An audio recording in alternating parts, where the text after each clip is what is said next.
I-PAC কাণ্ডে হাইকোর্টে ED মামলায় যুক্ত করা হলো মুখ্যমন্ত্রীকে। মামলায় যুক্ত করা হলো সিপি কলকাতা পুলিশকেও। ব্যক্তিগতভাবে নয়, মুখ্যমন্ত্রী হিসেবে যুক্ত, জানালেন কেন্দ্রীয় তদন্তকারী সংস্থার আইনজীবী।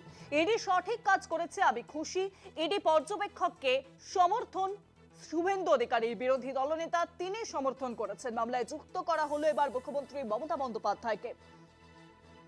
কি বলেছেন বিরোধী দলনেতা শুভেন্দু অধিকারী, শোনাবো আপনাদেরকে। ইডি যে পিটিশন ফাইল করেছে তাতে 1, 2, 3 করে যা চেয়েছে এবং 1 নম্বর রেসপন্ডেন্ট রাজ্যের মুখ্যমন্ত্রীকে করেছে, যিনি সশরীরে ওদের বাধা দিয়েছেন।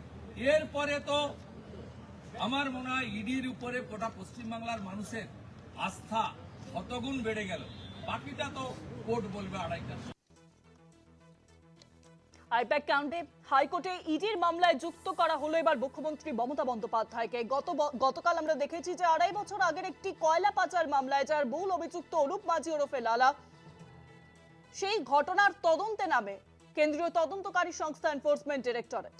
তার আগের দিন রাতে টিম আসে এবং 3টি ভাগে তারা তদন্তে নামেন এবং তারপরেই মুখ্যমন্ত্রী মমতা বন্দ্যোপাধ্যায় একেবারে আইপ্যাক কর্ণধার বাড়িতে পৌঁছে যান। যখন ইডির আধিকারিকরা সেখানে উপস্থিত ছিলেন, বেশ কিছু ফাইল নিয়ে বেরিয়ে আসেন। তারপর তিনি পৌঁছে যান সল্টলেকের অফিসে এবং আজ আইপ্যাক কাণ্ডে হাইকোর্টে ইডি মামলায় যুক্ত করা হলো মুখ্যমন্ত্রীকে। আরো জানাবেন, ফোন লাইনের সঙ্গে রয়েছেন প্রতিনিধি পীযূষ কান্তিনাগ। পীযূষদা, দেখো, এনফোর্সমেন্ট ডাইরেক্টরেট কলকাতা হাইকোর্টে যে মামলা দায়ের করেছে সেই মামলায় রাজ্যের মুখ্যমন্ত্রী মমতা বন্দ্যোপাধ্যায়কে সংযুক্ত করা হয়েছে। তার কারণ তিনি মুখ্যমন্ত্রী হিসাবে সেখানে গেছিলেন, এমনটাই দাবি এনফোর্সমেন্ট ডাইরেক্টরেটের, এবং সেই কারণেই তাকে মামলায় সংযুক্ত করা হয়েছে এবং পাশাপাশি মুখ্য সচিবকেও এই মামলায় সংযুক্ত করা হয়েছে।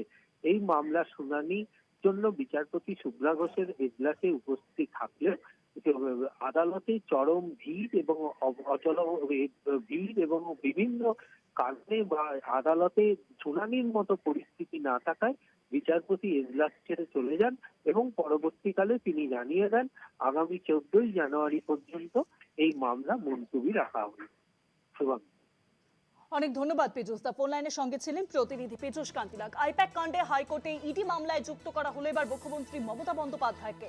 মামলায় যুক্ত করা হলো সিপি কলকাতার পুলিশকেও। ব্যক্তিগতভাবে নয়, মুখ্যমন্ত্রী হিসেবে যুক্ত, জানালেন কেন্দ্রীয় তদন্তকারী সংস্থার আইনজীবী। ইডি সঠিক কাজ করেছে, আমি খুশি। ইডির পর্যবেক্ষককে সমর্থন বিরোধী দলনেতা শুভেন্দু অধিকারীর।